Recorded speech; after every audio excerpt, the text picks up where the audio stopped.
This next section, which consists of a mere 6 slides, is one of my favorite. Now, I'm hearkening back to Model 2, Relentless Hope, but you'll see why when I go on to talk about Relentless Outrage, which is more a story about Model 3 and how we deal with that. And I'll be easing over into talking about the patient's sadomasochism. I'll be talking about the masochistic defense of relentless hope and the sadistic defense of relentless outrage, but I'm jumping ahead. So let me hearken back to Model 2 and relentless hope, which I've been talking about throughout. But relentless hope, the refusal to grieve, not the inability, but the refusal to grieve. I give the patient credit for being able to do it. Ultimately, they have the adaptive capacity to do it, but they are conflicted about exercising that capacity because it is just so painful for them to have to confront and grieve the reality of the object's limitations, imperfections, inadequacies, flaws, separateness, and immutability. Relentless Hope, I was writing about this some years ago, speaks to a patient's refusal. It's a defense. Relentless hope is a defense. The patient's refusal to deal with the pain of her grief about the object of her desire. And this refusal to deal with the pain of her grief will fuel the relentlessness with which she pursues it.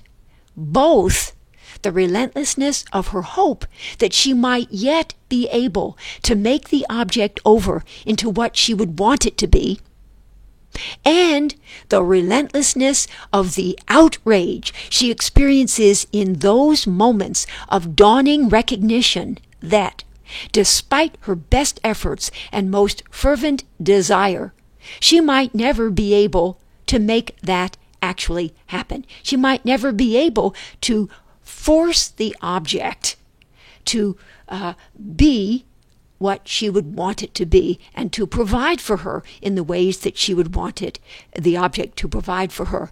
Now let me say, I, ever the one for balance and symmetry, used to write about relentless hope and the counterpart being the relentless rage, because hope has 4 letters and rage has 4 letters.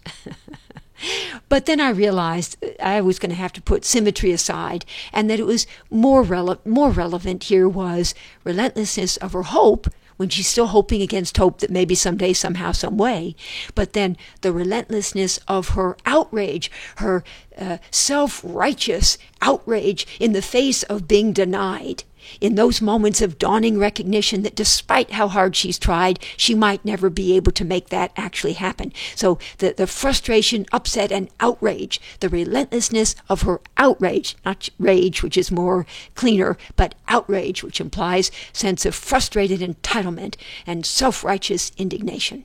Okay. But even more fundamentally, what fuels the relentlessness of the patient's pursuit is the fact of the object's existence as separate from hers, as outside the, Winnicott's, sphere of her omnipotence, and as therefore unable to be either possessed or controlled. In truth, it is this very immutability of the object, God damn it, the fact that it cannot be forced to change, that provides the propulsive fuel for the patient's relentless pursuit. Now again, the patient will never sort of want something that obviously could never be. Like she doesn't want the therapist who is, or her boyfriend who is who's 5'8" to be 5'11". I mean, obviously, that's not going to happen. But rather, something that technically could be. So, for example, perhaps she's been in a previous therapy that didn't end up going so well, so she's no longer in it, but she was with a therapist who had given her answers, or who had even given her hugs. And she comes to her current therapy wanting the very same, wanting the answers, wanting the hugs, wanting the physical contact, because she knows that technically the therapist could, but that the therapist is not.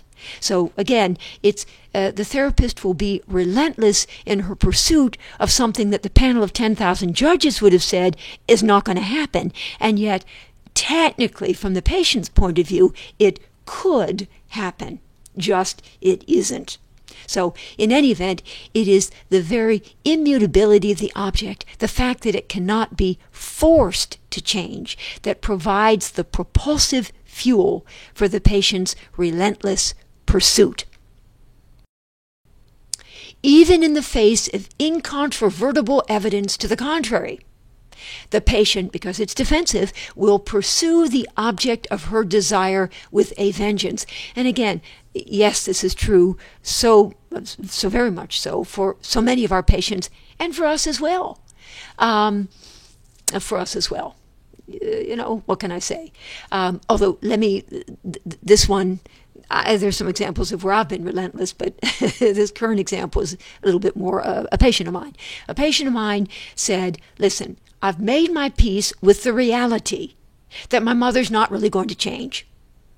However, when I go home for the holidays, what I want is simply for her to acknowledge that she understands that it's because of the way she was with me that I have suffered in the ways that I have. So I'm not expecting her to change. I just want her to hold herself accountable for her contribution to my distress and my suffering.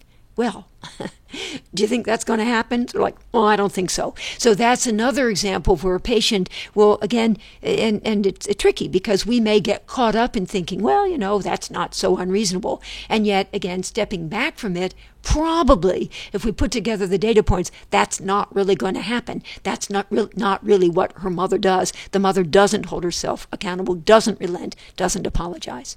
In any event, even in the face of incontrovertible evidence to the contrary, the patient will pursue the object of her desire with a vengeance.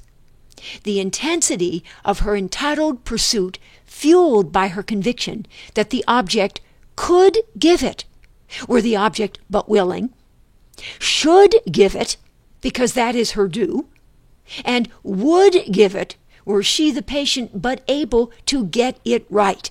Again, fueled by her conviction, the relentless pursuit is fueled by her conviction that the object could give it, were the object but willing, should give it, because that is her due, the patient's due, and would give it, were the patient but able to get it right. And we're easing now a little bit more into the masochistic defense of relentless hope, where the patient's willing to suffer, sacrifice, work really hard, try to be compelling, whatever, in an effort to get it right so that she can succeed in extracting the environmental provision from the object of her desire. And so it is that the relentless patient persists, desperate with desire to compel the object to change, and adamant in her refusal to confront the reality of its separateness and immutability. I have a patient who, for 20 years now, has been punishing her husband for not being who she would have wanted him to be. She actively punishes him for 20 years now, enraged at him. She is in a rage at him, is refusing. She's relentless, forget the relentless hope. Well, relentless hope, yes, and relentless outrage. And she's refusing to confront and grieve the reality because it's intolerably painful for her to accept the reality of her husband's limitations, separateness, and immutability. She keeps wanting her husband to change. This is the last slide in this section. In the poignant words of Elvin Semrad, pretending that it can be when it can't is how people break their hearts.